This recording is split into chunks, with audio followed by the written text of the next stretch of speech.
बिस्मिल्लाहिर्रहमानिर्रहीम। अस्सलाम वालेकुम नाज़रीन, मैं हूं मेरीन सप्तैन, देख रहे हैं आप मेरा यूट्यूब चैनल। नाज़रीन, दो वाक़यात मैं आपके सामने लेकर हाजिर हुई हूं। एक तो आपको मैंने वाक़या बताना है कराची से, बहुत ही दर्दनाक वाक़या, तकलीफ दे वाक़या जो कि पेश आया, जहां पर एक शख्स ने अपनी 14 साला बेटी को कत्ल कर दिया चाकू के वार मार के। और ना सिर्फ ये कि उसको कत्ल कर दिया, बल्कि कत्ल करने के बाद उसने अपनी बेटी को उठाकर मोहल्ले में फेंक दिया, बाहर गली में फेंक दिया। दूसरा जो वाक़या है वो एक शैम्पू के हवाले से है। आपको बताना है, खबरदार करना है बल्कि, कि जब आप कोई प्रोडक्ट इस्तेमाल करते हैं तो इस तरह से रैंडम प्रोडक्ट्स को इस्तेमाल ना करें। किस तरह से एक शैम्पू ने एक लड़की की ज़िंदगी पूरी तबाह कर दी और अभी तक वो कितनी अजियत में अपनी ज़िंदगी गुजारी है, इस बारे में आपको बताऊंगी। सबसे पहले तो आ जाते हैं ये कराची में पेश आने वाला वाक़या। गुज़श्ता रोज़ जो कि पेश आया, 2 दिन पहले पेश आया मदीना टाउन में, जहाँ एक शख्स ने अपनी 14 साला बेटी को, आप अंदाज़ा लगाइए कि 14 साल की बच्ची कितनी बड़ी होती है और कितनी कोई समझदार होती है, उस बच्ची को उसने आधी रात को 3 बजे कत्ल कर दिया चाकू के वार मारकर।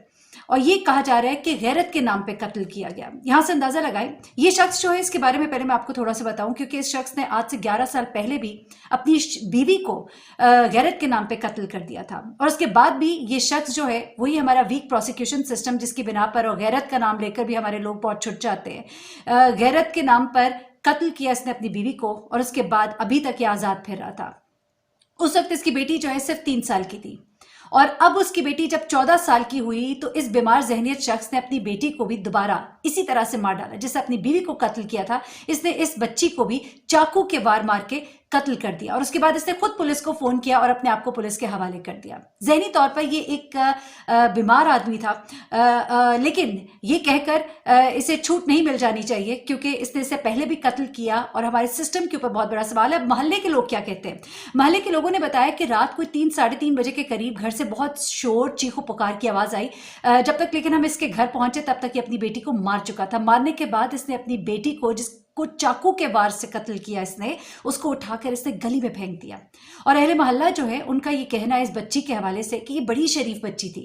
अहले मोहल्ला ये मानने को तैयार ही नहीं है। जो उस इलाके की औरतें हैं जो गली मोहल्ले में वहाँ रहती हैं, उनका कहना है कि ये तो बहुत अच्छी बच्ची थी, ये तो कभी दरवाजे पे भी खड़ी नजर नहीं आती थी। और इसके बारे में जाहिर सी बात है, ये जिस तरह का इलाका है मदीना टाउन, वहाँ पर दाएं बाएं लोगों को अगर किसी के किरदार में कोई कमी होती है तो अहले इलाका को कुछ ना कुछ इल्म होता है। कुछ आनिया जानिया लोग देखते हैं तो लोगों के इल्म में बात आ जाती है। लेकिन इस बच्ची के हवाले से उन सब का ही मुतफ़िक़ा तौर पे ये कहना था कि बच्ची जो है, ये एक अच्छी और शरीफ बच्ची थी, छोटी बच्ची थी, माँ के बगैर ये पली थी। और इस शख्स ने इस बच्ची को आधी रात को कत्ल करके मोहल्ले में फेंक दिया। और ये शख्स जो है, इससे पहले भी गिरफ्तार नहीं हुआ था अपनी बीवी के कत्ल के मामले में। और गैरत के नाम पे वो ये कत्ल भी बता रहा है, वो पिछला कत्ल जो है वो भी गैरत के नाम पे था। 14 साला बच्ची का गैरत के नाम पे कत्ल, यहाँ से अंदाज़ा लगाएं। और उसके बाद इसने खुद गिरफ्तारी दी है। और अब पुलिस जो है इसके ऊपर जो भी मुकदमा वगैरह जो है वो करेगी, और जिस तरह भी इस मामले को आगे लेके जाया जाएगा। लेकिन सवाल यहाँ पर हमारे सिस्टम के ऊपर है कि जब एक शख्स इस तरह का इतना बड़ा घिनौना जुर्म कर चुका था, गैरत के नाम पे किसी को कत्ल करने की इजाज़त किसने दी, और किस तरह से वो कत्ल करने के बाद भी आज़ाद फिर रहा था, यहाँ पे बड़ा सवाल है। दूसरी खबर की तरफ आ जाते हैं। दूसरी खबर जो है, कोशिश होती है मेरी कि मैं कोई पैगाम भी ज़रूर आप तक पहुंचाऊं, क्योंकि ये जो प्रोडक्ट्स जो है, अभी पीछे जो क्रीम्स है, गोरा करने की क्रीमें हैं, उनके हवाले से बहुत से सामने अभी कुछ फैक्ट्स आए थे जिनके मुताबिक ये क्रीम्स जो है, ये किस तरह से कैंसर की वजह भी बनती है, स्किन कैंसर की वजह बनती है। इनके अंदर जो एलिमेंट्स यूज़ किए जाते हैं, जो मिक्सचर इनके अंदर इस्तेमाल किया जाता है, वो किस कदर ख़तरनाक होता है। एक डॉक्टर साहब ने बताया कि इसके अंदर मरकरी का इस्तेमाल होता है, और मरकरी किस कदर ख़तरनाक होती है स्किन के लिए। इस तरह के प्रोडक्ट्स इस्तेमाल किए जाते हैं एक इमीडिएट, एक ऐसा असर देने के लिए कि फ़ौरन ही किसी चीज़ का असर हो। इसी तरह का एक शैम्पू था जो कि इस्तेमाल किया इस अलीमा नामी बच्ची ने। ये आज से 2 साल पहले का वाक़या है, लेकिन चूंकि अब ये बच्ची जो है कोमे से बाहर आई है, और कोमे से बाहर आने के बाद इस वक्त जो है इसका इलाज अभी तक चल रहा है। ये बच्ची जो है, ये ब्रेडफोर्ड में रहती थी, और 2016 में ये स्कूल से आई तो इसने आकर एक जुओं वाला शैम्पू, इसके बालों में बहुत खारिश, इसको सर में बहुत खारिश होती थी, تو اس نے اپनी माँ को कहा और एक जो वाला शैम्पू जिसके बारे में कहीं से इसने सुना था कि ये बड़ा अच्छा शैम्पू है, इसने वो शैम्पू मंगाया और वो शैम्पू इसने अपने सर पर लगाया। अपने सर पर लगाने के बाद इस शैम्पू का ये कहा जाता है कि शैम्पू को थोड़ी देर सर पर लगा रहने दे ताकि इसका असर हो। ये शैम्पू लगाने के बाद ये अपनी माँ का हाथ बटाने के लिए किचन में आई और इसे कचरा उठाया किचन से और उसको फेंकने के लिए बाहर निकली। जिस दौरान ये बाहर निकल रही थी उस दौरान इसके सर में से धुआं निकलना शुरू हो गया और फौरन ही इसके बालों ने आग पकड़ ली और उसके बाद ये आग जो है ये इस कदर शदीद, इसका पूरा जिस्म झुलस गया। इस आग के बारे में डॉक्टर्स कहते हैं कि ये 3rd डिग्री की आग थी जो इस बच्ची को लगी थी इस जुओं के शैम्पू से जो इसने बालों में लगाया था। जो गर्माइश शायद किचन की थी या जो भी था उसकी वजह से वो जो रिएक्शन हुआ और उसकी वजह से इसके बालों में जो एक हिद्दत पैदा हुई और उसके बाद उसके बालों ने धुआं निकला, पहले बालों में से धुआं निकला पहले और उसके बाद इसके बालों ने आग पकड़ ली। अच्छा, इसके बाद ये 16 साल की बच्ची थी और ये इसकी आग तो किसी तरह बुझी जो भी, और फिर इसको हॉस्पिटल ले जाया गया। ये कोमे में चली गई और कोमे में ये कोई 2 माह कोमे में रही और डॉक्टर्स जवाब दे चुके थे, लेकिन मिरेकल अल्लाह की तरफ से और इस लड़की को होश आया। लेकिन उसके बावजूद इसका तकलीफ दे इलाज जो है वो जारी है अभी तक, और 2 साल हो गए अभी तक ये उसे रिकवर नहीं कर पाई। अभी इसके एक इंटरव्यू आया, उसके बाद ये बात जो है ये सरफेस पे आई और इन प्रोडक्ट्स के हवाले से फिर आवाज़ भी उठाई जा रही है कि किस तरह के प्रोडक्ट्स हैं जो इतने ख़तरनाक है। इमीडिएट इफेक्ट देने के लिए इनके अंदर किस तरह के केमिकल्स डाले जाते हैं ताकि वो इमीडिएट जो है असर दे, और उस इमीडिएट असर से लोग जो है खुश हो जाते हैं और उसकी तारीफ़ों के पुल बांध देते हैं। लेकिन कोई भी चीज़ जो इतना अचानक का आपको एक फ़ायदा देती है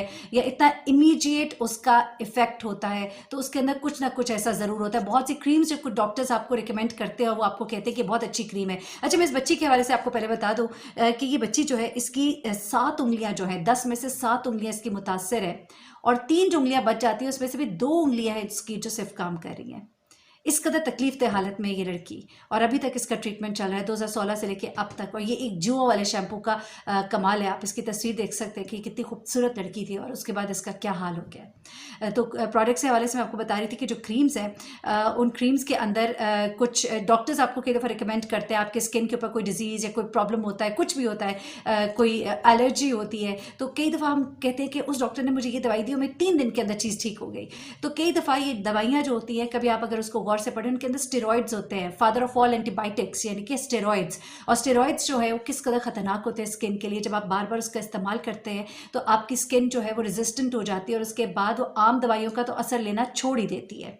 तो इस तरह की चीज़ें जब प्रोडक्ट्स मार्केट के अंदर होते हैं तो कोशिश करें पहले तो डॉक्टर की रिकमेंडेशन के बगैर ना इस्तेमाल करें। और अब हमारे डॉक्टर जो है मौजूद और वो कई फार्मास्यूटिकल कंपनीज़ की मार्केटिंग कर रहे होते हैं और उस मार्केटिंग में वो अपने पेशेंट्स के साथ ज़्यादती भी कर जाते हैं, और उस ज़्यादती करने में और अपने नाम को बढ़ाने के लिए स्पेशली मैं आपको ख़ास तौर पर ये बताऊँ कि अपने काम का फ़ायदा जब इमीडिएट फ़ौरन दिखाई देगा पेशेंट को तो वो उस डॉक्टर की तारीफ़ करेगा। तो वो कोशिश करते हैं कि पहली बार में एक आम दवाई जिसके अंदर स्टेरॉइड्स नहीं है वो ना दे, बल्कि कोई ऐसी दवाई दे जिसका फ़ौरन असर हो और हमारा पेशेंट जो है वो उससे इतना मुतमईन हो और वो हमारी तारीफ़ें करे और हम अपने प्रोडक्ट के हवाले से, मतलब हम अपने काम के हवाले से मशहूर हो जाए। और फिर हम सुनते हैं कि कई दफ़ा हमारे इर्द गिर्द लोग ये कहते हैं कि फ़लाना डॉक्टर बहुत अच्छा है, उसने ये दवाई दी, मैं तो फ़ौरन ठीक हो गई। तो इस फ़ौरन ठीक होने में ज़रूर अपनी दवाई के जो प्रिस्क्रिप्शन है, जो आपकी दवाई है, उसके इंग्रेडिएंट्स, उसके जो उसके अंदर चीज़ें इस्तेमाल हो रही हैं उसके बारे में ज़रूर देखिए, उसे कंसल्ट करें, रिसर्च करें। अब तो गूगल है आपके पास इंटरनेट है, आप इसको सर्च करें और जो भी चीज़ इस्तेमाल करें उसके बारे में आपको पूरी आगाही होनी चाहिए। और भी दीगर खबरों के साथ आपके सामने हाजिर होती रहूँगी। मुझे महरीन सप्तान को इजाज़त दीजिएगा। अपना बहुत ख्याल रखिएगा, अपनी दुआओं में मुझे भी याद रखिएगा। अल्लाह हाफिज़।